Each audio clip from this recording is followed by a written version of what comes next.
Good morning and welcome to the June 13th, 2025 meeting of the Long Range Planning Committee. I would ask if I could, would you please do the roll? Sure. Alan Paul, Here. Rick Shanae, Here. Portia Hirschman, here, Robin Saunders, Judy Fisher, Peter Freilinger, Here. and we also have Rachel Hendrickson, Here. John Anderson, Here. and Corey Phelps. Here. Right. Friday the 13th. Thanks for pointing that out. Trying to pull up mine. I have it up, if you can read that, Alan, if that helps. Thank you. Next item on the agenda this morning is to review the minutes of April 11th, 2025.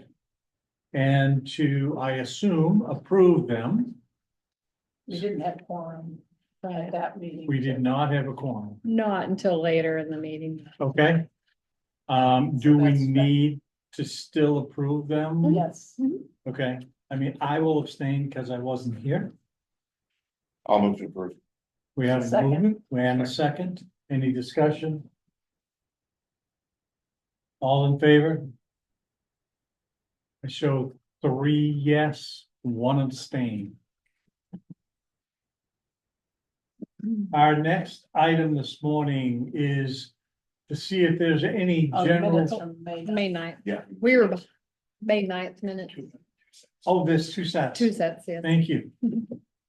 With and without glasses, it doesn't. Yeah. Yeah, it's pretty confused. Fuzzy over there. So review the minutes of April 9th of May 9th. May 9th, 2025. Move to approve. We have a Second. motion to approve. We have a second. Is there any discussion? Seeing none, all in favor? I will show that to be unanimous, but I would like to make a correction. I was at the April meeting and I will vote to approve. However, I was not at the May 9th meeting. Okay, we'll fix it. Our next item is general public comments. Is there anybody online? I do not see general public here. Can I bring up the dog issue? It's not on our agenda. You needed to have done that last meeting, Yeah. about this meeting. All right, and now the next item on our agenda, April, I'll let you kick that off. April. Gee. Autumn, It's a season. It's the okay. What are they giving you? Is it good? I can honestly say I have not been on drugs for 5 weeks. probably. Wow. That's funny. You should say that out. I was gonna say, you're sure you wanted to admit that right now. At least 4 or 5 weeks. I think that would be fun. You can see what you get. All right, so this one, at our last meeting, we went over where we were, where we are in the process of all of the comp plan recommendations. And we came up with that we still really need to do the village plans, and they're still on my CIP request for next year and the next years.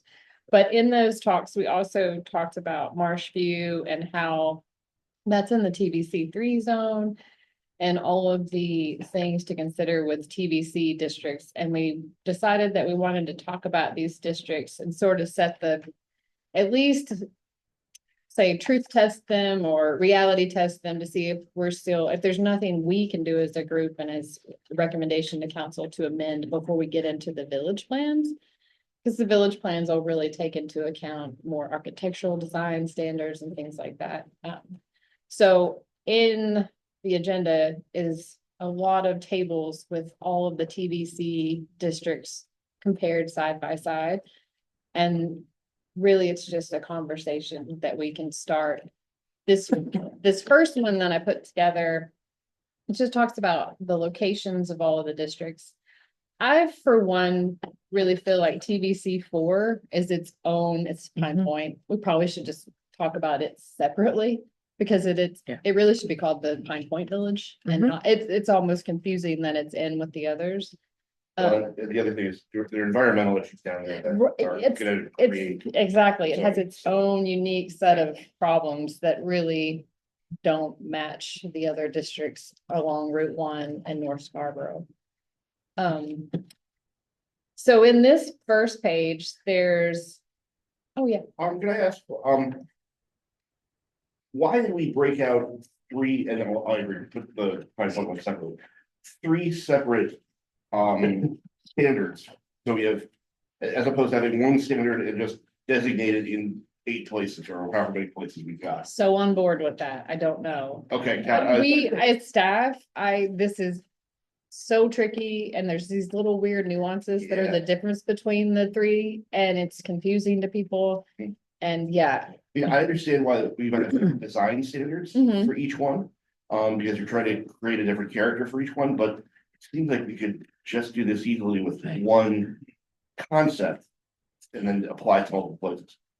So, yeah, go ahead. I could have this wrong. I actually was gonna ask a question to Rick. We did this in like, when we were doing steep pick Yep. and all that other good stuff. Was that part of the 2006 comp plan? Yes. It was. That's what I thought. And I think the, Chart, Doug, Kuhn put it. Yeah. Right. and what I, Just give you some feedback. Yeah, just. yeah, what I think is the reason, it's really a transitioning from the most intense out to, a line between a level of TVC and residential. I suspect when it was done, you were wholesale changing a lot of zoning. Yes. And I think it was really more of a protection or to ease the shock of the system of going from one zoning to another, to say, we're going to take the TVC and we're going to fan it out a bit. And that provided some protection to the 2 zones. That doesn't mean that it can't or shouldn't be changed. I think that was just the reasoning, Yeah. is to ease into this concept of a village center and protect the residential that was surrounding it. Right. I mean, to Peter's point, perhaps what is in common in all of Mhm. these state, this is Yeah. what a village concept is. And so here is how we're breaking those down into the various Right, subsets. right, So then you're keeping consistency. yeah. And I think, wherever you can, but yeah, and I think the difference, correct me if I'm wrong, Autumn, where you see the main differences going from one to another is the size of the building footprint, right? Because you go Yes. from yeah. 10,000 down to 5,000 and 2,000. There's uses that are at 1,000 and I will say that's really hard to administer. Yeah. Yeah. Because over time. Yeah, So I would see this from our perspective as it would be great to consolidate the Mhm. district. And then we could have, if there are differences that we want to keep about road frontages and things like that, we could still do it within one bucket. And then when we do the village plans, that's when it really says, Oak Hill should always have a 4-6 or 4-to-1 roof slope, and it should have this and that and that. Mhm. And that's that character part. Yeah. And then Dunstan should have this. Yeah, those But will this have is different the base, standards. because within these, there's not a lot of character Mm. creating things. It's Yeah. use-based and footprint size, but it right. makes it, we've had a lot of people come in, it's almost, we had a recent one, I mean, and I'm not sure if it was the perfect use, but their building was 6,500 square feet, so they couldn't go in because of the Right. 5,000 square foot limit. And is that 1,500 square feet something that the public can even Right. see or this notice? has got to be difficult to manage. It is, it's really Absolutely. difficult to know the different ones, yeah. Yeah. And I think the reason it was done before doesn't Totally exist anymore. Totally makes sense. Yeah. But I think Yeah. also, weren't we trying to show the different villages in the Yes. town? And so we were trying to give them some identity in 'Cause itself, and that was TV part of the reason for the differentiation. TVC is only Dunstan and Oak Hill. Okay, It doesn't, it's the lower TVCs that are in the Right. other villages, yeah. right. Yeah, Well, Eastern Village was 2008. Mhm. And again, my question really comes down to, is it because we wanted different design standards? In which case, we don't necessarily need a different zones. Or is it because we want different uses? In which case, we do need different zones. Right. Like I said, I think the only purpose was to fan it out and to make the changeover more palatable. Well, let's look at the uses then. Yeah. That's an easier way to think. I Because guess you, a principle I'd like to maybe introduce Uh-huh. is let's be really rigorous about saying, do we need a different use from a general standard here? And if we do, okay, got it. If we don't, though, let's try to keep to one of these standards, make that the master standard for what we think of as a TV standard. is everybody on board with that sort of as a goal of? See if we Simplify. can Conceptual. simplify. Yeah. If we could simplify the district and then do the really creative design standards with the villages, I think we've accomplished what we were looking for. Because like the purpose statements, you know, you have evolution and maintenance of village and town centers that offer a mix of retail, office, service, civic, and residential. Location of small and moderate scale retail business service and community and residential. Location of small and moderate scale business service and community, a range of residential and mixed use. It's like the same, but a little bit different. And that's why I think when you get into the uses, the green that's on the table are the things that are exactly the same, and then the bold, like you can't do multifamily and TV, and again, TVC4 is Pine Point, so maybe we should just not talk about that one. Yeah, I think that's right. Because Pine Point is so special and unique, but if we were just to talk about these, and then these green boxes get even more, like what is really the difference between TVC? So single family dwellings are not permitted in TVC, but they are in TVC2 and TVC3. Yeah, which Maybe they shouldn't be. I would say, and again, I think we take a step back and say, what is a town and village concept? What is a town and village concept? You know, I could see there being single family houses, but single family attached, Mhm. you know, so row houses. Mhm.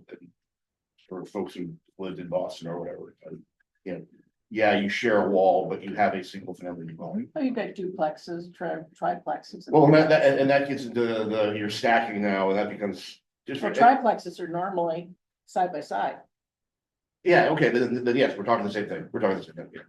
I had a question. What is a multiplex dwelling? That is, It's like a multifamily, it's just an old word for it, really. that's definitely one. We can get rid of that, it's Yeah, really, it felt like multifamily and multiplex. it's the same. I Yeah. don't- It has confused people for a It's just an decade. old way to say it, I think. and- Gotcha. Sounds kind of cool, but. Yeah. Yeah. But yeah, so I think of town and village as being relatively high density. I think of it, for example, in terms of lot maximums rather than lot minimums. Mhm. And I think about it in terms of greater lot coverage. Than lesser lot, than maximum lot coverage. So in other words, if you wanted to use 90% of the lot, that's kind of a town and village concept. Mhm. If you think about a lot in downtown Portland, you're gonna use 100% of that lot, let's say. Definitely. Similar with setbacks, there should almost be maximum setbacks as opposed to minimum setbacks. Yeah, that was interesting about Marshview, it came up, so there's a 35-foot front yard requirement in TBC3. Mhm. And part of like my personal recommendation for the contract zone was to reduce that, so we can Yeah. pull it out of the wetlands and you create. What is that extra 10 feet for? And it was just a huge, oh my gosh. But then Bessie Square Apartments right across the street is about 60 feet tall and about 25 feet from the sidewalk, and it fits nicely. You don't even, Right. it's not Correct. intrusive. Yeah, right. You So also, it's just more about like, that's why I think the village has to be done by consultants that can do live charrettes and drawings and Right. pictures and. but I think if we take that approach, which is more density, not less, Mhm. increase lot coverage, increase lot usage, not define maximums. Mhm. That to me is the lens that creates the town and village. And then you're right, each one will be a little bit different because the presence of 4-lane, or 5-lane Route 1 in Dunstan is a lot different than what we see at 8 Corners. So yeah, we'll have different things if you want, but Just wanted to point out one thing, which I always forget about, the difference between multifamily and multiplex. I think it should be one, but the multiplex was designed to be 4 units or less per structure, whereas the multifamily can be more. 8 unit, oh, was it 8? There's a specific definition. Oh, I thought it was, okay, yeah, Any building, the type of multi. And townhouse, but townhouses, Multi-family. yes, Well, which no more than 8 dwelling units. yeah. but townhouses are also the same, so Right. it's just a really redundant. It is. I just want to make sure Yeah. everybody knew that that was the difference, is they limited the number of units per structure between the two. And that brings up, this limiting of 12 units per building is a tricky thing, like the Muzzy the AR apartments, they have all those buildings because they can only do 12. But would it have been better to have less impact on the property and the trees to have maybe one bigger building? Yeah. Yeah. I mean- Townhouses are separate. Yeah, So, but they can be the same. Like, I don't one is the personally, other, but the other. yes, but I don't think that we should limit the number of units in buildings. now that If you have TBC the other things, right, and they are limited in TVC. Yeah, which I completely agree. The other question, or again, conceptually, as we look at all these sort of as a group, multi-use is a fairly limited concept in here, but I think multi-use is another one of those things that defines the downtown villages of Newton. Mhm. You know, you've got the first floor retail, you might have a second floor that immediately then goes to residential, a third floor, or it might go to offices and then residential, but that, if I think of downtown Biddeford or downtown Saco or even Elizabeth Falls, you've got a collection of buildings that are multi-use, it's almost like multi-use defines where the village is in town. Which I think would be helpful for us. It's Scarborough. Kind of to multi-use the live-work units. Can somebody explain? It was my understanding in reading. And now, this has been several years ago, it used to restrict within the village or a development that the live-work units were to serve the people who lived there, so that it wasn't attracting more traffic. Our Into it. live work units have a really strange definition. And that's why I think it needs to be clarified. It's not really a live work unit. It's like saying you can have an office in it's a way to have a bigger space and not qualify as a 1 unit under the density factors. It's like a workaround. It's really strange. But I It's think- not a true live work Yeah, unit. I think it needs to be better. Like a defined, better- because There like were a- a lot of people. A live work unit is like you have ground floor studio space and then, understand. yeah, I but hard to- understand, you're a Yeah. realtor, you're a computer. Right. or a potter person, or you a know. painter. So you have one something. person who might be driving to meet, but that's it, as opposed to. Yeah, it's usually live work units are in like a little conclave of a collection of them and it's mills, you see Yeah. live work units in old mills all the Biddeford's got time. a couple of Yeah, things. yeah. But it gets to what Peter was talking about in terms of multi-use, so how do we look at a live-work situation where you're also in a development that talks about multi-use? I think we need to better define each of these elements. That's what I was exactly thinking for. Only one live work unit development has come to the planning board in the last 9 years. As I recall, and that's out at Highland And Avenue. it's not really. Actually, And It's a it's workaround. really, it was to be built as live work. Now, And Eastern there are probably a Village lot had a of whole places component where of people live have work. their offices. Yeah, it's all the same floor plan and it's literally just a way so they can have a bedroom without. a Because closet. Eastern Village originally had the whole federal, drive or road or whatever it is, those townhouses on either side were supposed to be live work. But the restriction of limiting traffic to people within the village for using those, he turned them into townhouses. These are all interesting questions, but what exactly is our objective here? Yeah. Are we now talking about combining all these into a new global district or? Well, that's the purpose of this. I don't know what your objective is. We just all Those- know that we've been I talking think about you're it. correct, in the 2006 plan, we identified village areas. Right. And this was the intent then of developing slightly different TBC districts for each village area. Maybe that's now not the situation. Well, I That was think- the thinking. Yeah, I think though, that and I hear They you. don't vary much. The question is if the intent of the town and village, district is to create denser regions of focused growth within town to relieve pressure from other parts of the town for growth. We've got a lot of standards here for housing type and use, which actually just carry forward residential, and, lot usage requirements and lot, and things. And therefore do not actually allow for the creation of that village feeling of density.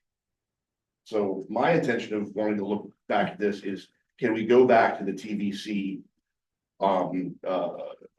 standards for things like lot usage and the rest, and redo those to reflect an encouragement and a directed approach towards densification, which are not currently reflected in the standards. But in so doing, I think we've just discovered, wow, we've got this diversity of different districts, and why did that happen too? So, my intention though was really that first one, is to make sure that the standards that apply reflect a denser standard than what the current standards feel like, which is just a carry forward of certain, mostly R2 standards and some light business standards with tweaking. I will say we have another example right now. It's going to sketch plan on Monday. It's in the TVC3 district. And with the review, we're like, oh, it's greenfield land. It'd be great to have it look this way. But the TVC3 district really just lets it develop generally like a regular commercial area. Yeah. As staff, I've asked them to move the building closer, get rid of this parking, because TVC, it allows you to have one row of parking in the front, which is more like an old village style, but that one row parking should be off the street, and that's not what Route 1 is set up. So it's a mixture. There's really, really good intent and ideas, but I would say probably in the last 15 years, maybe the execution hasn't been seen. Yeah. And we're not getting what we ideally wanted. Yeah. So this exercise, Rick, is to really truth test it, see, are we really getting what we want now that we know more and we've Right. seen some things? Where should we tweak it? And then get the baseline set up so that when we bring on consultants next year to come in and really define what Oak Hill should look like, or what Dunstan should look like and function, we already know what can go there. So we've figured that out, but now we want to get to that next step. Yeah. So I would view today as level setting for all of us what we've got on the table. And allowing staff to hear our reactions to it. And our reactions to what we otherwise would have expected to find had we started from a 2025 starting point. Yep. And appreciate you guys back in 2006, we're kind of creating new things out of the box. So I'm not saying, God, this is crap. That's not what I'm trying to say at all. It's more just saying, react to what we've got and then give steer to staff to come back with, okay, if we were to, given that feedback and given where we stand today, here's what we would recommend for a set of changes to the code, to the ordinance. Which may include a consolidation into one TVC, or it might include for the 4 TVC or 3 plus 5 point. Or it might include keeping what we currently have, but here's a new grid. For a lot size minimums, for setbacks, for all that good stuff. So that now hearing our feedback, this is what we would present for them. I think simplifying for administrative purposes too is key. There's the more. I'd agree with that too. I think that's a critical concept for staff, which is what will make your lives easier and make it easier to communicate to developers and folks like that, of what the intention of these districts are. And therefore make your development plan look more like this. And so Peter, you also see that the review of the uses too combining where possible, or do you want it, is that separate? I think it needs to. Okay, good. Now, we go into a lot of detail on uses. So I'm not sure how to do that fruitfully. We have so damn many, and this comes up in zoning board as well. It's just when we go through permitted uses versus special exception uses, we've got a ton. And in some districts, like in the rural district, you can kind of shoehorn it into some special exception, just about anything. Do we want to tighten that up? Do we want to open it up? Do we want to have more of a concept of you can use this for nearly anything except these things which are prohibited? I don't know, but I think that approach is. Maybe we could start with more of a general conversation to see where we don't have to talk about like multiplex versus multifamily versus townhouse. That's really weedies, but high level, generally speaking, residential should be permitted. And when we say village center, first, we probably need to make sure that we're all conjuring the same image in our head. Yeah. And so what are you all picturing? Like when we say village center, are you picturing, Saco Biddeford, or are you picturing Kennebunk and Kennebunkport and Agunquit? Or are you picturing Falmouth, which is a little bit newer and what are we picturing for Scarborough? That's like the first kind of, that goes more into the design standards, but it also goes into the function of it and how people use the businesses and live there. That's precisely the problem, starting with Yeah. 2006. Because can't really call this area, I mean, remember people saying, well, it's where the town hall is in schools, okay. But what about Dunstan, which is sort of a separate area? And then because back then we didn't have Scarborough Downs. Right. In fact, the zoning that ultimately permitted it was developed in 2006, what are they called? Crossroads District. And then people say, well, it's gonna go into Scarborough Downs, so we don't really know what they're gonna develop. Well, now we have a good sense. So is town center potentially that area they're now starting to work in? Well, so Who knows? It's not like Saco or. well, no, I'm just trying to get, so maybe think about, Can I share what I think? yeah, Put it out there, like, I do like the Saco area, like, I like this notion of there's small shops and things for you to get things, maybe there's still the downtown in the Downs that's like for other stuff, but like, I think of it as the residents who live around it, go there to do some things, run some errands. And I view it as like, I would love to see it be more like where there's mostly commercial on the main roads. And then surrounded by residential, and it's like targeting, the purpose to me is to target to say, we don't want people traveling everywhere to get where they need to in Scarborough. It's like, we want to have some commercial dense like places for people to go to get some of their key needs met.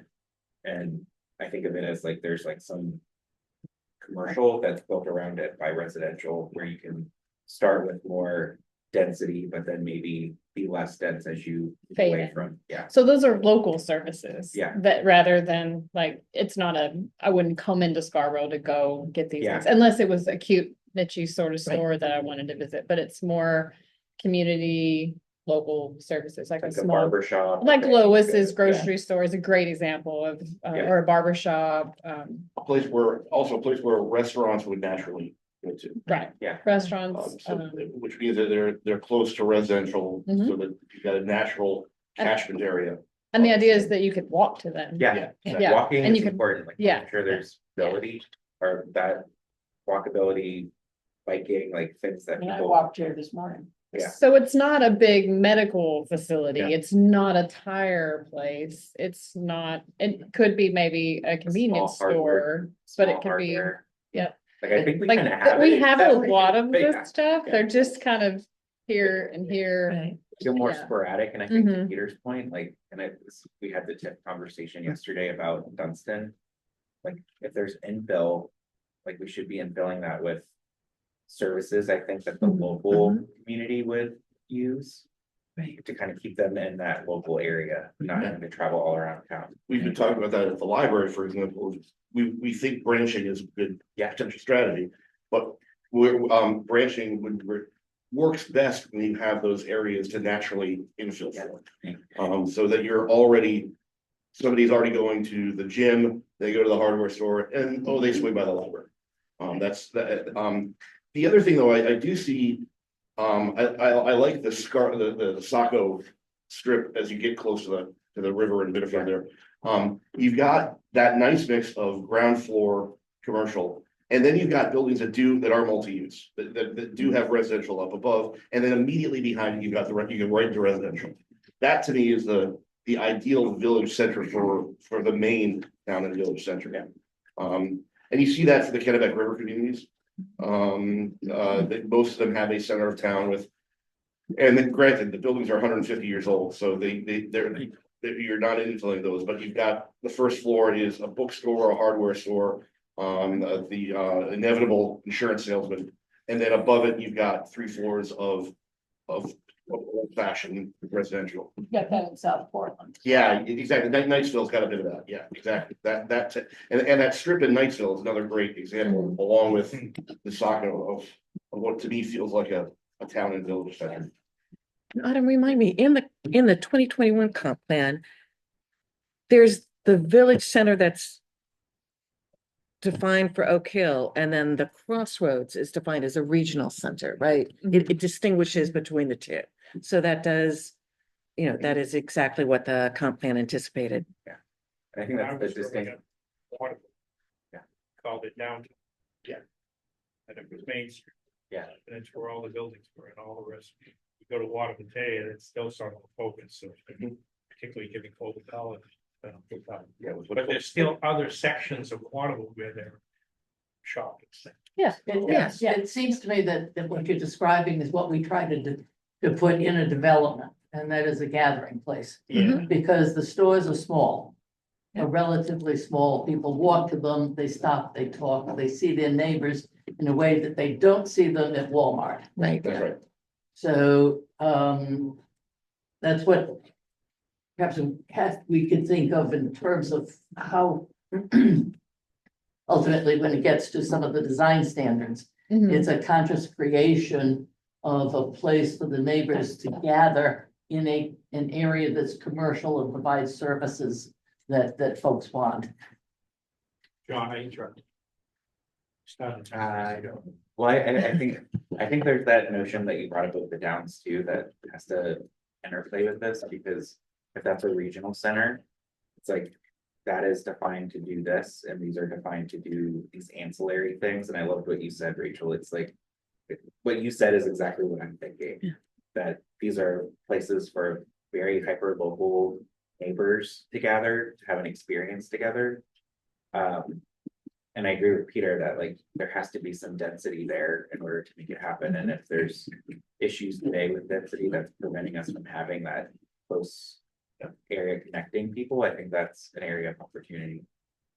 I also think on the topic of density, it'd be helpful to make sure that there's some consensus around the role of the appropriateness of multifamily housing in these zones. And I don't say that just because Marshview happens to be on the plate, but I do think that that's something that, there's obviously a lot of discussion in town and debate over, I think if we had certain members of the public in here right now, they might say, yeah, that all sounds great, all the stuff about gathering places and services and stuff, but we don't need to have 10 more apartment buildings. we don't need to have, 40 or 100 units of housing. Well, And I think there is, in my opinion, I think there's a natural interplay there, and there's kind of this feedback loop where you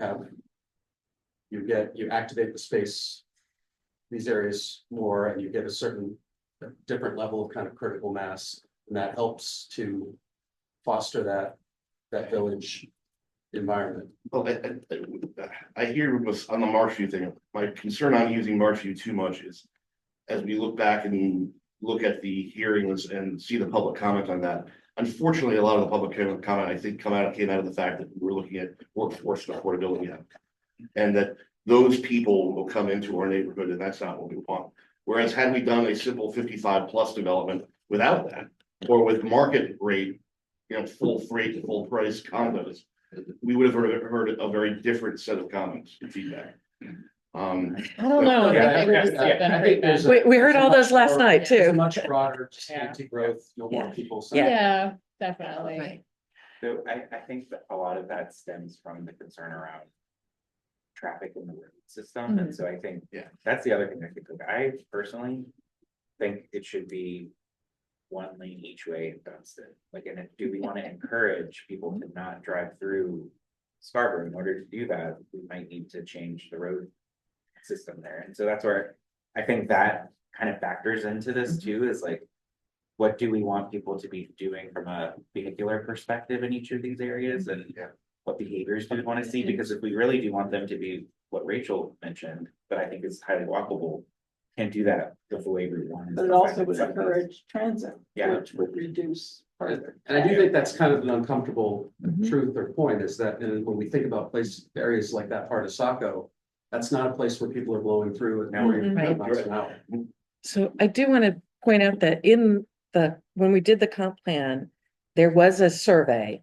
And that was one of the questions. Now, I'm going to say it's possible people didn't understand the question. The question was, would you like to see, I'm not phrasing it exactly right, but the intent of the question was, should we use ways to reduce Route 1 so that we can have a more village-like area, or reduce the intensity of the Felt traffic? type of- Yeah, I'll go back and pull that question. And it was mixed. It was about 50-50, and I'm gonna say it's a complicated question to ask. Yeah. Would you like to see Route 1? I can't remember if we said narrowed or restricted or something like that. Anyway, so there's mixed feelings about that. That doesn't mean that ultimately, if people understand the intent, that they might actually be for it. The other thing is, I think we're gonna have, if you will, we're gonna have an opportunity here to show the town what Route 1 looks like without people blowing through, when we have to do the marsh. Because that's gonna do a lot to the marsh crossing will have to be rebuilt in some way, shape, or form. And while it's being rebuilt, you can't blow through Scarborough. Right, and that may be narrowed down to Mhm. one lane on each side. Correct, too, yeah. Right. With pedestrian access. So we might think about that and think about the fact that for those people who are like, well, I need to use this as a transit corridor, it's like, you're not gonna be able to. Right. Through no fault of our own, through no planning efforts, through the magic of Ocean Rise. Right. DOT, Yeah, we're That's- taking away Route 1 as a high-speed thoroughfare. right. No, I think the Route 1 problem is not solved. It's there, if anything, what's been done encourages its use. Yeah, no, I agree. The connector, which Correct. relates my living in Scarborough, encourages use of Route 1 to get to Portland and back. A lot of people here and south of us who work in Portland, and they don't want to pay the small thing on the highway. I mean, the idea Highest Parkway was intended to try to direct. Yeah. But people don't But- go that way. But I think part of That shouldn't prevent us from continuing to focus on what Route 1 no, means. but for I our think town. that if you're trying to say, how do we prevent a lot of through traffic, that's a real challenge. Let's put it on the ground, I suppose. They could- Yeah, we did. But to John's maybe we point, need if to it's, stop thinking about the concept of a town, a village center. Yeah. Maybe we need to rethink that whole, there isn't gonna be a town center. We don't have a Saco or Biddeford at Main Street, and we're never gonna have. The closest we might have is whatever Scarborough Downs ultimately ends up in the town center. Maybe we just need to step away from this concept of trying to figure out where Scarborough's town center is, and instead simply focus on the uses in the various areas of town, which is kind of what we were trying to do in 2010. I mean, look at Yarmouth. It has a clear Main Street. Falmouth, they've done a pretty good job on Route 1 there, because Route 1 in Scarborough is not a big through. People don't go up there to get one point to the other. But they used to. Years ago, when it was before the Yeah, Yes. but that's the thing, but what Falmouth did was through all that traffic slowing and the sidewalks and all the rest, they effectively made it such a pain to get through there that people took themselves off of Route But One. I don't think that was ever like it is here. Well, and that's where I get to, the other one I have on that one is why is South Portland a great example of a town and village? Part of the reason why Niceville works today is you shut off the $1 million bridge access. Well, I was actually on the planning, I chaired the planning board in South Portland back then. Yeah. And when we were talking about the new bridge, Mhm. it's exactly what we said, Knightville may die. Yeah. Because there isn't that track. Well, in fact, it's in the opposite. Yeah, And they've gone two-way and they, you know, and that's, and my thing is, I think Dunstan may end up experiencing that because the people who come up south expecting to blow through Scarborough will now encounter first off, a 5-year project, which will just shut that down entirely for 5 years. And I'm saying 5 years, it's the building, the construction cycle for repairing or for doing We're that. gonna go over to Payne. Yeah, so they're gonna, but think about what we've already done on Payne, that's not a blow through process. No. No, that's that's a little bit of F1 driving, it's a tight corner driving. south of the gateway. Monica. it's just- Yeah, exactly. So that's already been plugged up a bit. And which is why I like the idea of working with Dunstan. It doesn't become sort of a potential choke point a la with Niceville that we can use to our advantage. That could become a village center for Scarborough, not the, because obviously the north side can't get there.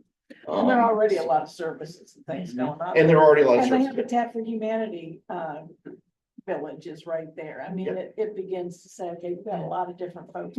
There are, yeah. I And think two a other, great example of narrowing Route 1 is South Portland. Just above where the old exit 7, right? It Yeah. used to come out and hit Route 1. Yep. They've narrowed that down, one lane either direction. They put like an esplanade in the middle of the road. That Oh, yeah. is very attractive now.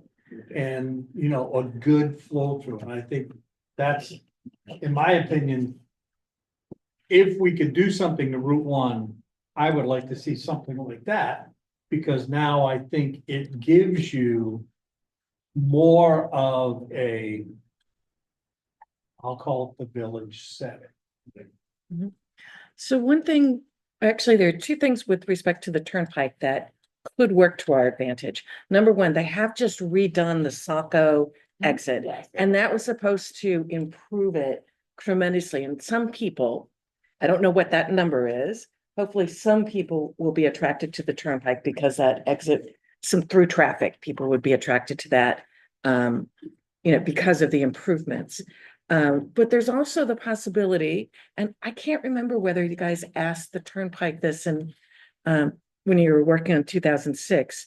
I know that they have done experiments before where they make the turnpike free for a certain section.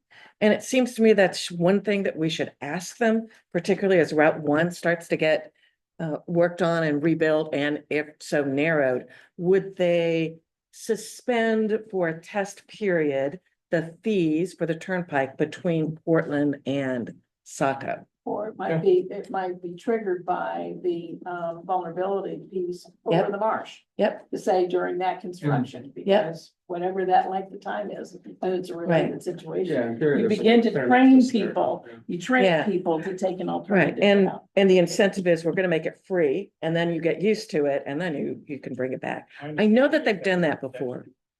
Yeah. We have transport. Hmm. Get on here and you get off there, you don't get told. Yeah. So if you got on Saco or Scarborough and got off, which is the exit, 42? whatever, it's the one Yeah. in Port, Oh, pay a fee, or Yeah. maybe any of the four things. Right. We talked about that Yeah, some time ago. Yep. Yeah. And if you roll through at the end of 295 and immediately get off at Scarborough, I don't think you'd be told. Because I do that all the time Yeah. and I So I never, said, why are you going? Yeah, it's because it's 75. yeah, exactly. So, If you have a toll tag, it's like 50 cents. Instead of exit. Going back to the zones and just to pick up maybe on Rick's point, Rick's kind of reframing suggestion. And you alluded to this earlier, Peter, that one of the reasons, I think one of the part of the rationale behind having these TBC zones, and sometimes the nomenclature gets conflated a little bit, at least for me personally, is this notion of designated growth zones and directing growth to certain areas that can theoretically support it because of infrastructure and there's already development there. And thereby protecting certain other areas that are more sensitive, where we don't want, either because of natural resource protection considerations or just trying to prevent sprawl. And so maybe that's a way, more of a way to think about these zones. I don't know whether it makes, whether it's appropriate to actually frame it that way and kind of communicate it that way, but I know in some of the conversations that we've had about growth with the community, we invoke what the comp plan says, and at least the way I sometimes talk about it, I end up using the kind of TBC and designated growth zones almost interchangeably. And so I think it might be helpful, and it's just a suggestion, but it might be helpful to kind of think about it, at least partly in those terms, like in terms of like what are you solving for? The bingo sheet again. Yeah. All these different terms. I actually like that, because I take Rick's comment to heart, and I think he's right. We probably really only have 3 potential town and village spots in town, which is Oak Hill, Dunstan, and the Downs. That's it, and Dunstan is not there yet, but we could do and probably will have to do traffic slowing down in Dunstan just by virtue of what's gonna happen. Oak Hill Right. too. Oak Hill has to be redesigned. Oak Hill. Hannaford Drive to Sawyer, that whole. What did I say? You said Oak Hill, Dunstan, and the Downs. Yeah, that's what I meant. That's why I said okay. Okay, right. Yeah. Yeah, I was just saying that area of Route 1 needs to be Right. addressed. Yes, that needs to be. Those 3, and those are really the only town and village centers that we would have. The other ones really are designated growth zones for it. To your point, they're not going to be town and village centers the way that we've been describing, buildings with parking out front and all that, but they are going to be where we're funneling growth. And in order to, hey, town, not funnel growth into the R2 district on the west side of the turnpike or the R2 districts, or to the rural districts that we have to rationalize. But we're intentionally going to keep those greener. Those are the areas that we're going to continue to reserve property and reserve land to get to our 30 for 30 targets. But to get there, we're going to have focused town and village concepts in these 3 areas, and the remaining growth of big box developments of large multifamily and things like that will be in these designated growth areas.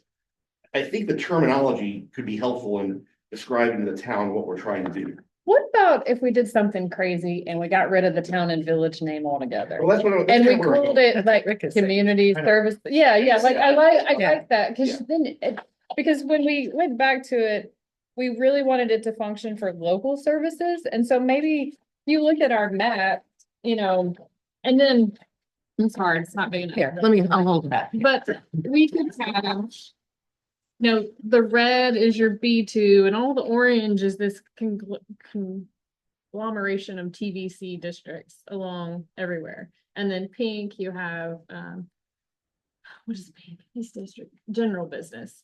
So our growth area is basically all Route 1 and then this area. And so what if we had more TVC becomes like local services, and then it's really defined more for what we wanted. And because town and village, none of us could agree on what a town and village conjured in our mind, for one. And then the Downs is a whole new destination, sort of regional. It's a center. mixed use. So maybe- The Downs is appropriated the term downtown, because they've got the downtown. Yeah, And then we have 3 downtown zones. Okay. well, for our purposes, right sizing the zoning districts. We were trying to do 2 different things in 2006, I think. We were trying to create villages and define villages, and we did a really good job of. It hasn't produced the results I think we want. So I think we need to divide and maybe simplify the zoning, and then through the village plans, really solidify how we want it to look and function. And so the zoning is more about the uses and the basic stuff. And so local services would be, maybe we keep that limit on size, 10,000 and under. we have to get rid of that 1,000 square foot retail thing though. Yeah. And we limit the density a bit. Because it's a local services, and then maybe we have a second layer. No, I think we encourage the density. Okay, for so For local services.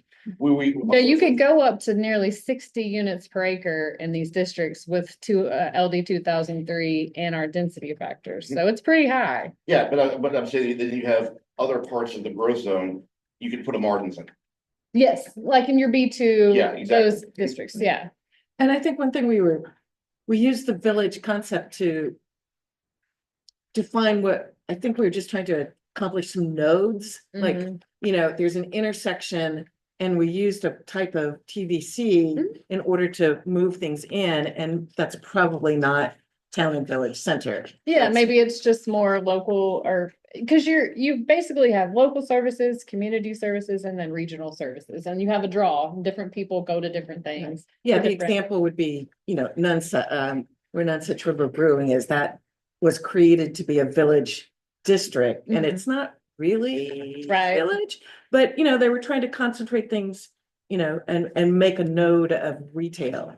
But what we call that, it's a good concept, it just may not be Yeah. village. Maybe it just doesn't translate anymore. And so maybe that's a way to.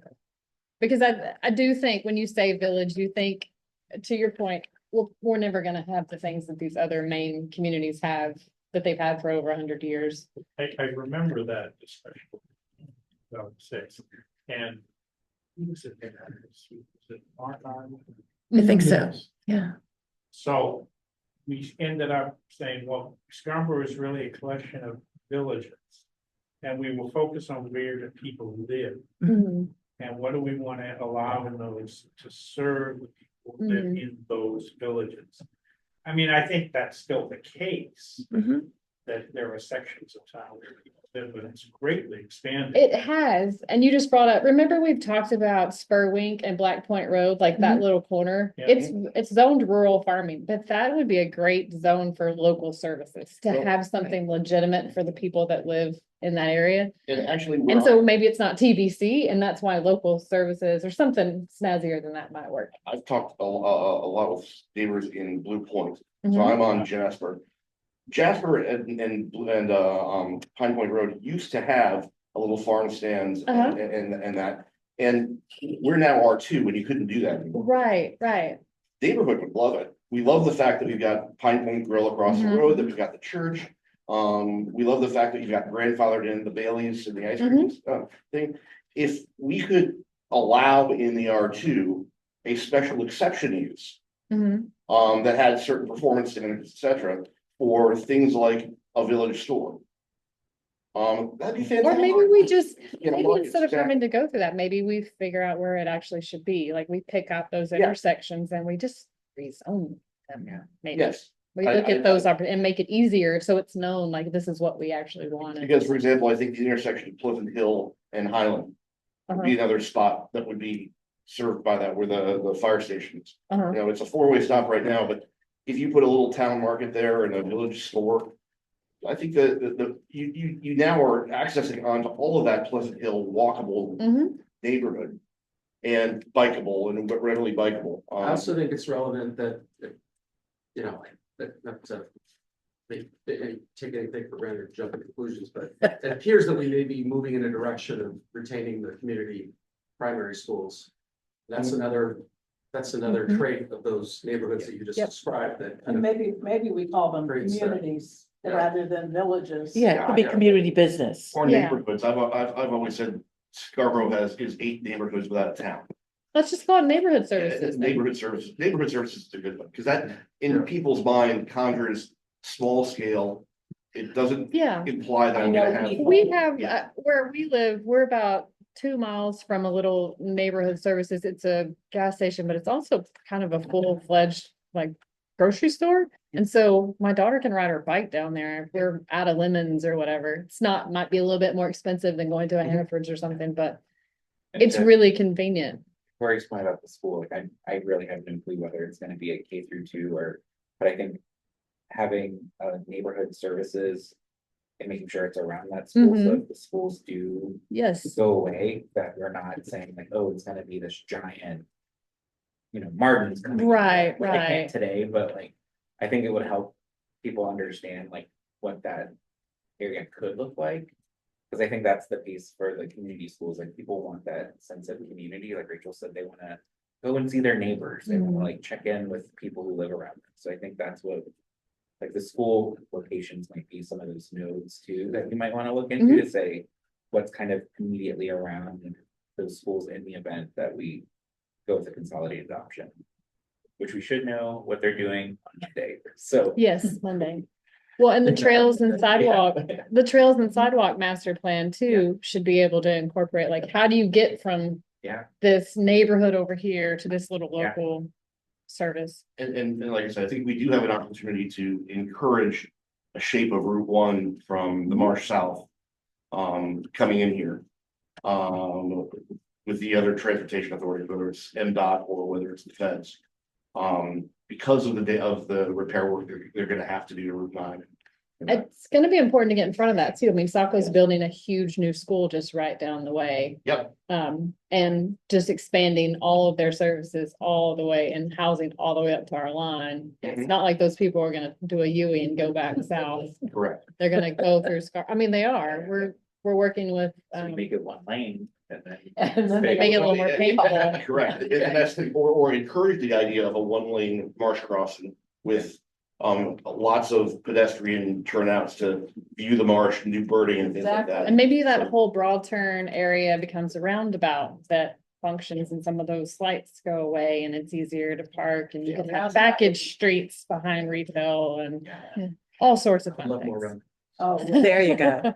Maybe people are roundabout fans. Down at the end of Point Road, which there's so much. is a whole different conversation. Oh, that's not really, all right. Yeah. What is it? Yeah. No, Could we add the Right. B3 and the beach zone into this discussion so that we don't have those? Because B3 is only one place. It's only one little I thing. think that was Pine Point actually, but, So- and then there's the beach zone. So if we could roll those two, so we have two less zones into this concept. And then we make TDC for what it can, so. Right. Well, we could, yeah, Well, if you decided to do neighborhood centers, you could have, the big neighborhoods and then Yeah. go down to smaller size, so. and yeah, maybe it's just time for a name change, so people Rebrand. have a different, yeah.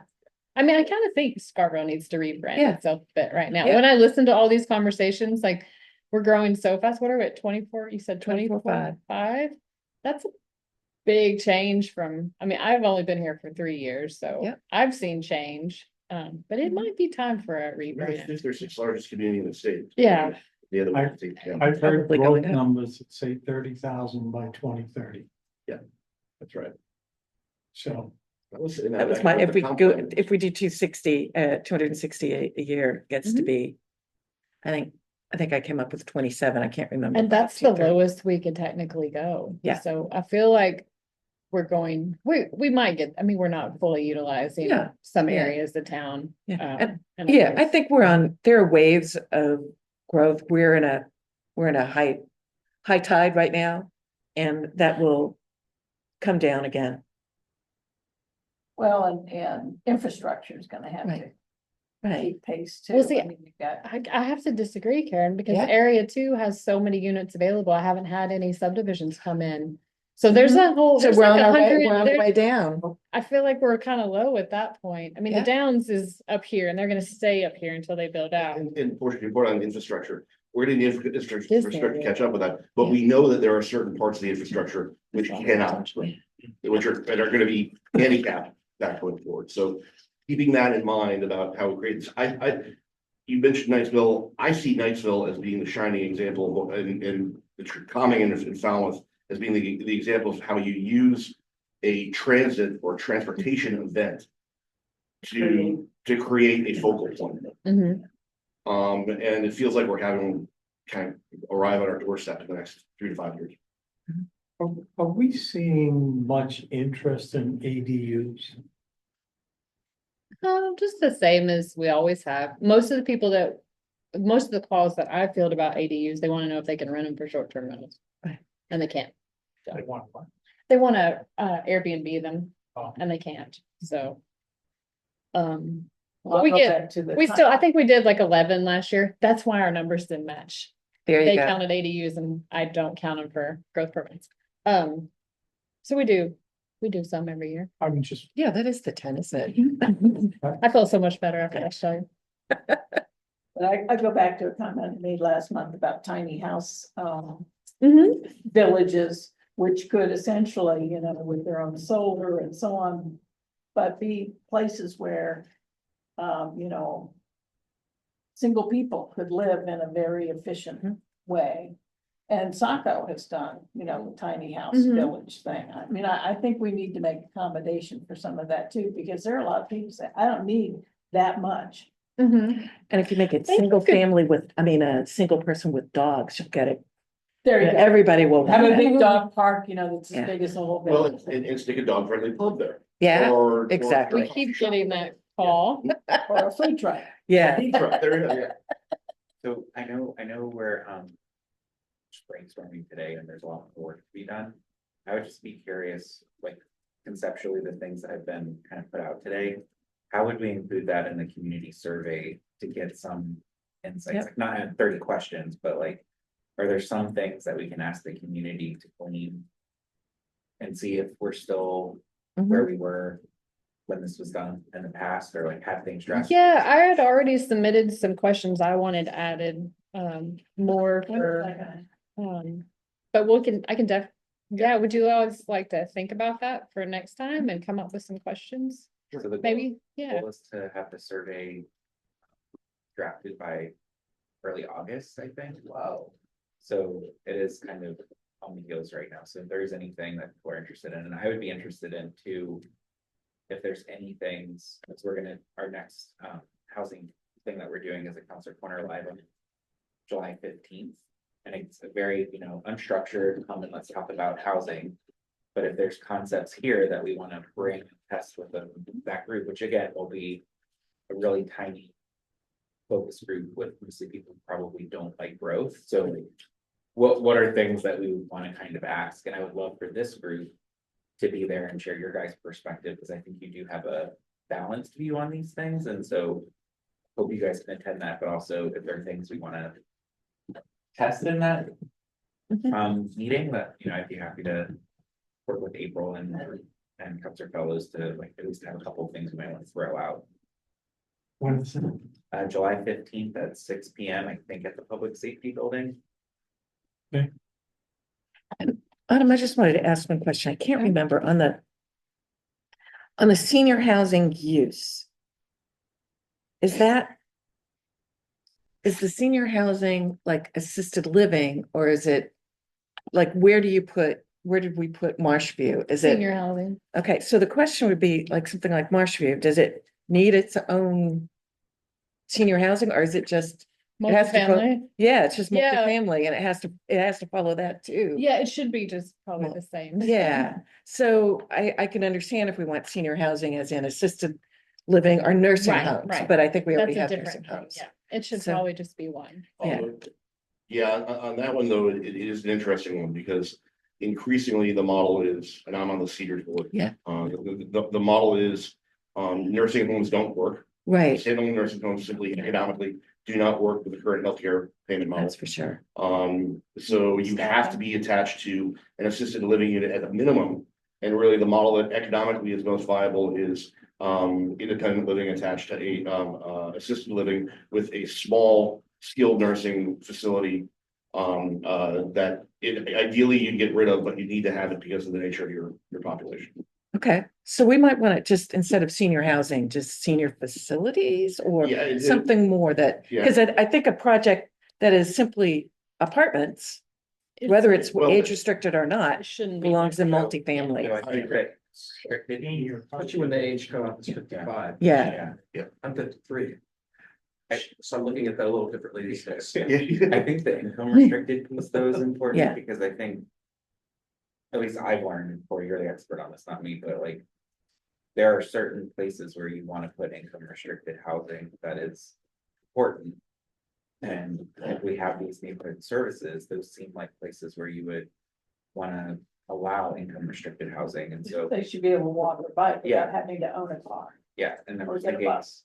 if the focus is to continue on our path to increase income restricted housing, whether it's senior or family income restricted, like knowing where we want it, I think is something that would be nice to be clear, so that way we can, I worry that that might be Yeah. biased. Yeah. I mean, it might, You could encourage create- it through your zoning. Yeah. But you don't wanna, you don't Yeah. wanna that's, probably, it's a, It doesn't yeah. feel like they're segregating.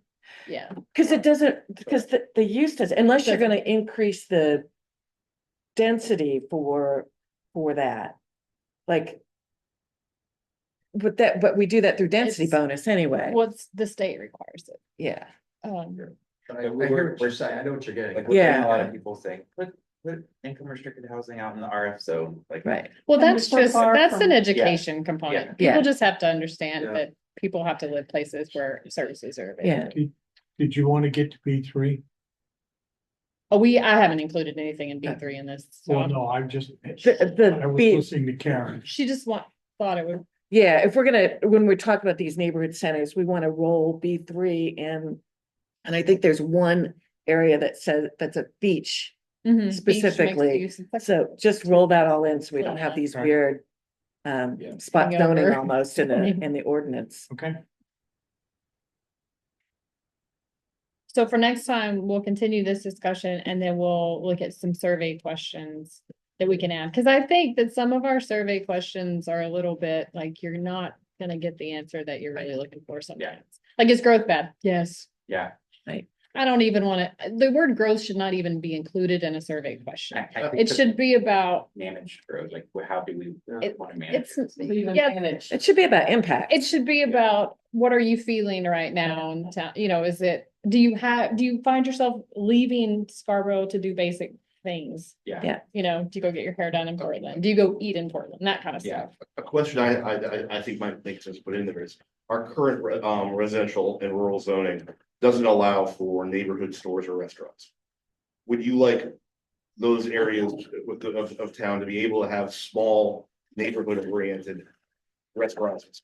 Yes, this whole half of the town you're talking about, right? All the green, All the green. all the green. All the green. You can't.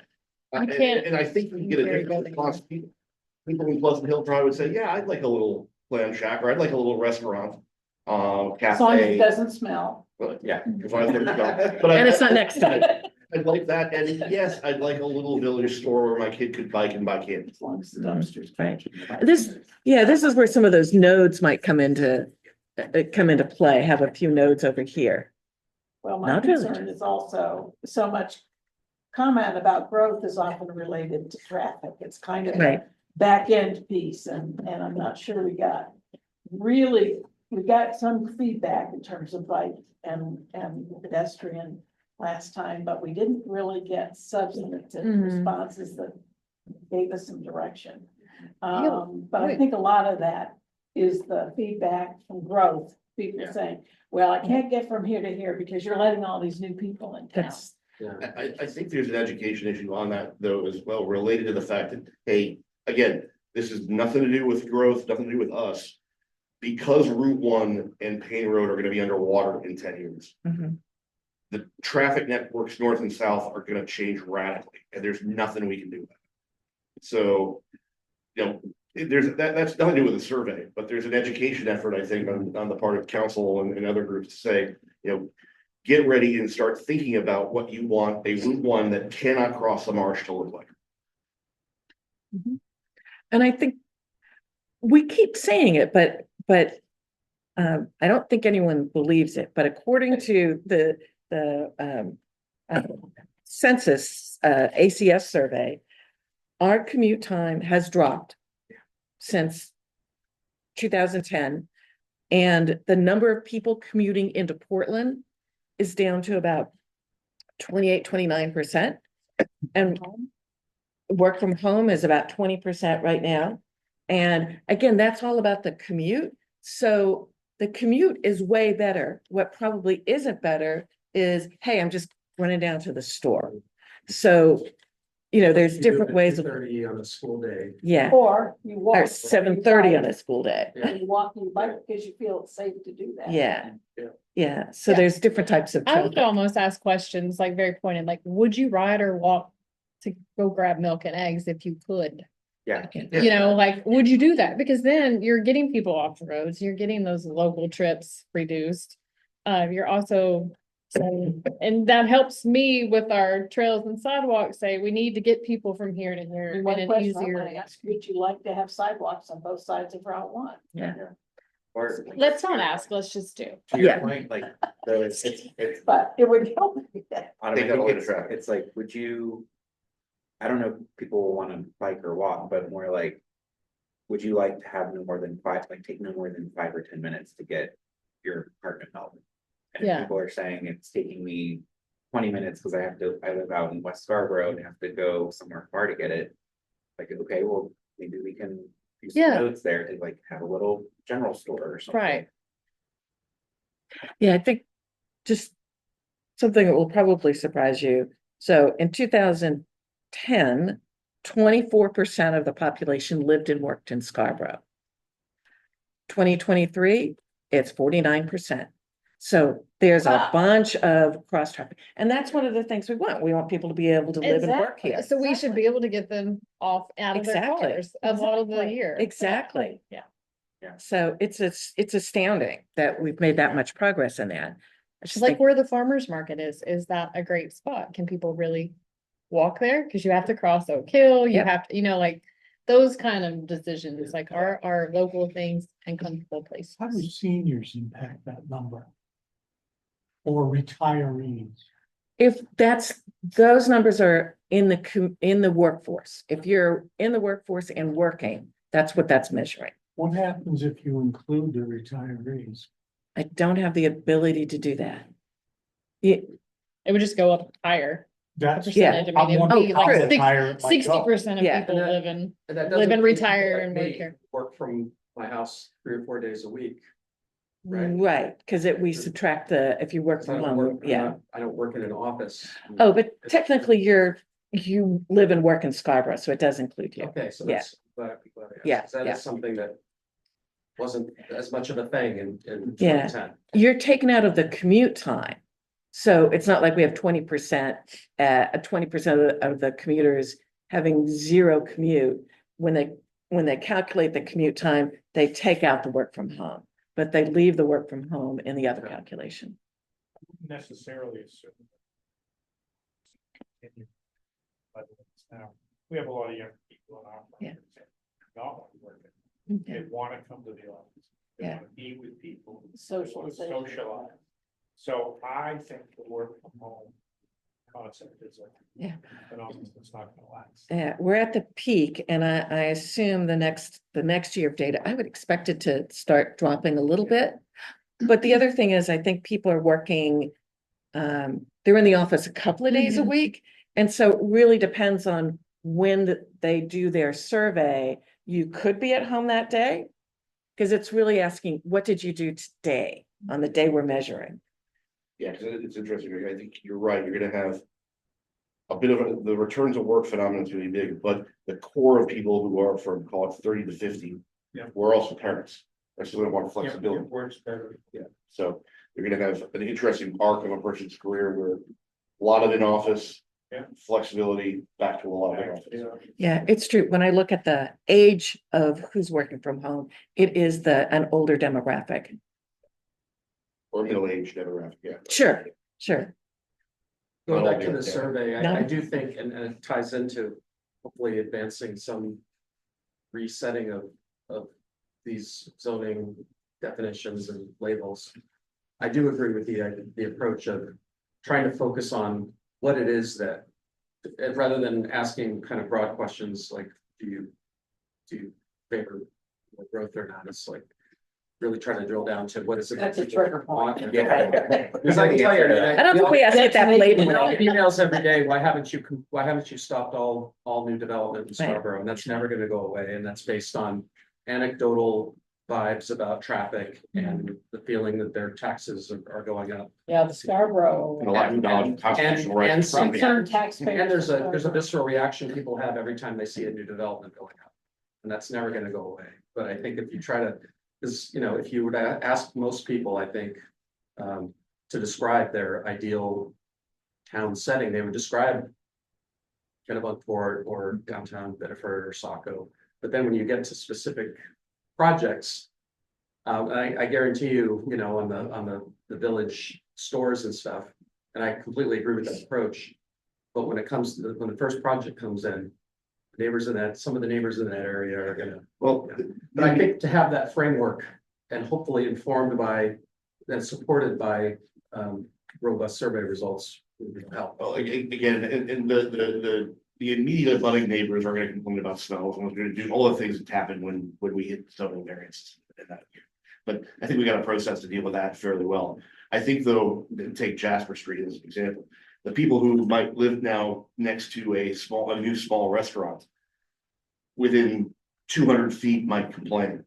And then everyone who just moved into the Connecticut on the Marsh Jasper houses are gonna be pounding their table, asking, I need a new restaurant. Yeah. And I don't want to They travel would. to Old Orchard Beach or to Oak Hill to buy my milk.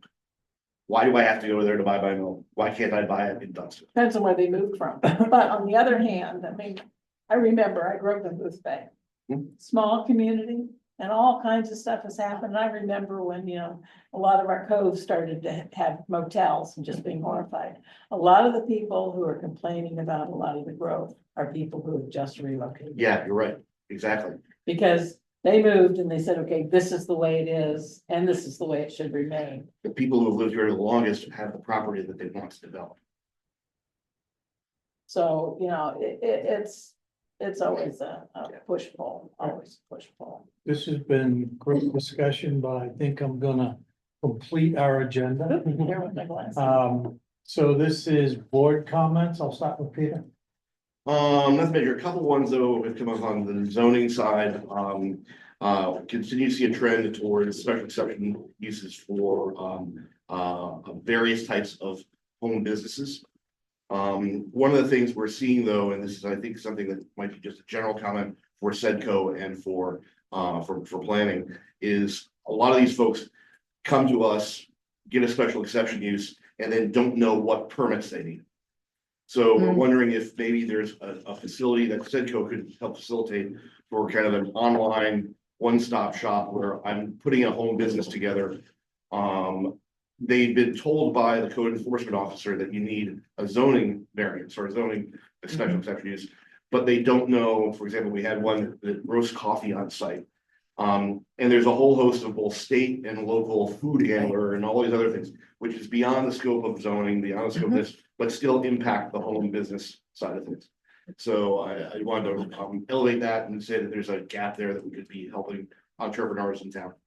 And that is a comment that's in the comp plan to look at home businesses and figure out how to streamline it. So that actually may I come can back to tell you you, guys. I live in Kennebunk and I just did a home business request and I loved the process. So I got online, I submitted a description to the code office. It told me that I didn't actually need one. Just go register your business with the town clerk, have a great day. And they actually called me like the day. It was all online, it was super easy, it was free. But it made me think, yeah, people doing what I'm doing don't need a home-based business, a special exception anyway. Exactly. And so maybe We've got quite a few, and you know, got- over the 6 years I've been on the zoning board, I can't name on my hands. We've got a lot of small businesses that are primarily selling shellfish, baking cookies. Yep. Spices, candles, things like that, which do have actual some requirements. So the state requirements, you might have a fire code issue that you have to deal with locally, things like that. So we don't have a one-stop shop doing that. So I think that would be just something else. And I'll leave transportation comments. Well, we haven't had a transportation meeting for a while, but we're going to have. We're having one in June and I believe Cashel will be presenting and talking about the Sawyer Street Route 1 design. we've got some grant money to do a new design for that. To shore up that jug handle intersection there into Bessie Commons. But we've still got the transportation plan. and we- That's going to council in Okay. July. It's been fixed and tweaked and it's going to July 16th. And Angela was telling me yesterday, we've got another transportation survey coming up. It's the community survey. She wants you guys to work It's on like- that too. We Yeah. just keep getting Yeah. surveys and we never quite get down. I know we almost do them too Yeah. frequently that we can't get ahead of. Well, there's definitely gonna be survey fatigue because they've done so much for the school. Uh-huh. So any additions, I would say less is more because we want people to take it. So if we do want to add questions on this conversation, like no more than 5, just to keep it Mhm. down. And we just talked about adding Q dog questions the other night. So Yeah. All right, Rick? Rachel? We've talked a little bit about it, Marsh View is coming up, another sketch plan along Route 1. One of the interesting things that's coming up, Southborough Drive, which leads right into South Portland, or is part of South Portland. The main parking lot in Southborough Drive, the facility there actually is in Scarborough, Mhm. and we have a sketch plan for the surgical center. What center? A surgical center. Surgical. Day surgery. Anything else? All right, I mean, I would say vulnerability. Mhm. Robin and I are both on vulnerability. We are heading into the final, doing a presentation to council on August 20th in terms of vulnerability and some recommendations. We talked about the adaptation guide yesterday and what would be suggested for people who live in vulnerable areas. And being attentive to that, but you'll be hearing a lot more when it becomes public. Right now, it's in draft form, but it will be going public, I'm assuming around the. Probably August around 20th period. 20th, yeah. Portion, what is the timing on the master parks plan, trail plan? That's it. I'll probably put the RFP out early next year. Gotcha, okay. Yeah. And then, do we have any better sense of timing from MDOT or the feds on I see the testing trucks out on both Route 9 and on Route 1, but do we know where that's going? I think we're still waiting on the federal grant. Feds. That's Federal money. still in question. Okay, got it, thanks. in terms of myself, I'm bad. I will do my best to attend these meetings over the course of the summer. If not, I will certainly be talking to Rick, because I do not feel you can chair a meeting very well over Zoom. Otherwise, in terms of SEDCO, I'll probably Zoom. Sure. In terms of what do I think this town needs? A bakery. Yes.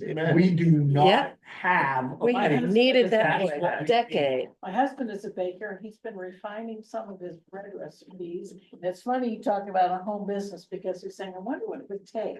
A cottage, Yeah, I was gonna say, is there's- it like a $20 state license?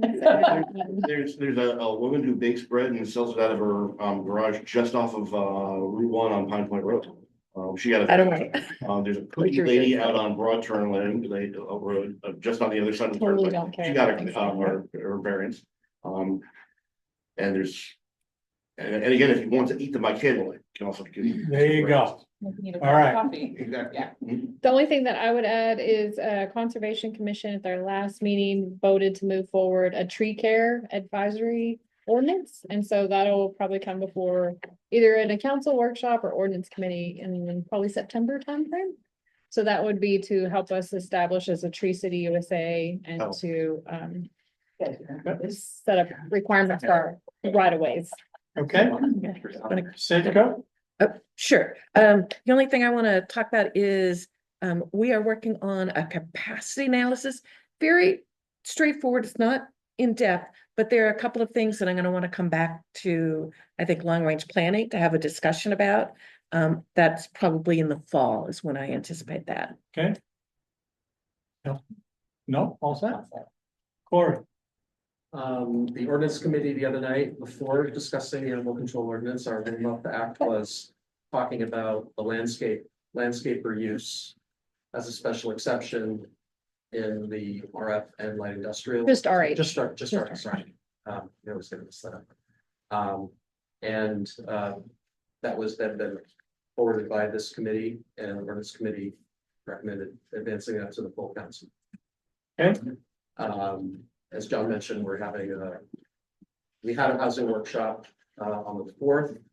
And we're having a council corner live on housing on July 15th. Thank you. Do we know, where Larry King will be liaising with? Not So, yet. not yet? And I want to thank council for doing two things, bringing to the metro study and also Vision Zero. It's great. So finance, yesterday, we reviewed a TIF for the Dunstan district, and so finance approved that. It'll move forward to council for review and consideration. We did a preliminary review of the Marshview CEA request. We'll be finalizing that, our recommendation at our July meeting, to recommend to council whether to move it forward or not, and that will move to on the council agenda. You'll probably see TIF CEA stuff on our council agenda because of this process, because it's multi-step and there's a lot of things that need to happen.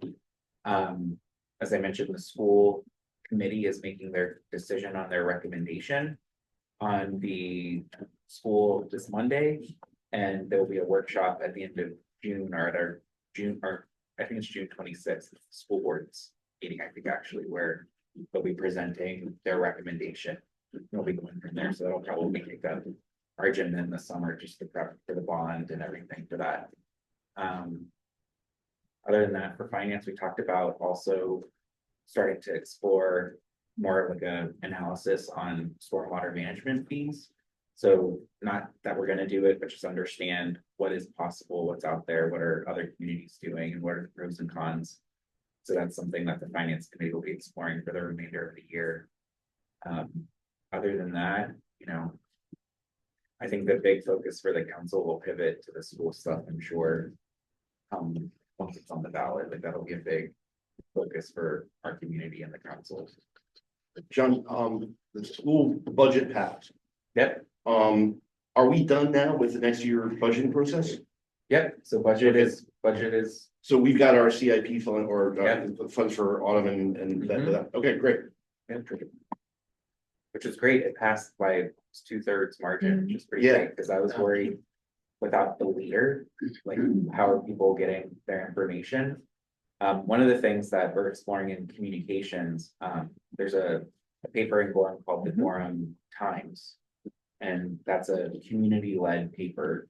And so we're looking to see if there's something we might want to do with them, but it would be between Cape, South Portland and Scarborough likely. Okay. And then we are partnering with the Scarborough magazine Living. that, Scarborough Living. Living, which we always are talking about, I feel like in our meetings, where there'll be like more town inserts probably in the future, and they're gonna up their printing to do six times a year instead of just 4. So that'll be another channel that will get information out, but we're trying to figure out how do we, so many people got the leader, and that was like the primary means in our surveys where people always Comes said, by email. yeah, but the email experience, I think for people, myself included, has been a little bit clunky, like when you try and read it. Right, you pull up an article. Yeah, and I'm like, I can't figure it, like, I was on it for like an hour trying to figure it out, and I was like, I'm just gonna forget it. But again, I think there's still a desire to figure out how do we get information out to the public, and the e-newsletter is awesome, and it's a great tool. So we'll probably be pushing that for people to subscribe to that still. Have a weekly dog ordinance meeting. Yeah. That'll get the information out. Yeah. Well, thank you, everyone. I Thank you. appreciate it. We started Glad to 5 see you minutes late. feeling healthy. Thank you. Yes, Yeah. No, welcome I'm back. You're back. Personally, I'm feeling very well, and surprisingly, have had little to no pain at all in my chest. Great. All of my pain has been located in my leg, where they took out the veins to actually do the bypass. Interesting. So, yeah, I mean, it's 6 weeks later, well, no, I redid a knee The knee, that's what. in November. What happened? So, yeah, I've had my fair share of fun this. last- That's great, I didn't. Yeah. Yeah. No, I didn't click it, so well. Had both hips, 2 shoulders, and. The owl died, no. And he said, it still looks like the owl. Yeah. It's partly. Uh, Oh, well. final, and I believe our next meeting is July July 13th. 11th. Oh, July 11th. Okay, All right. move to adjourn. Thank you. Move to adjourn. We have a motion. Is there a second?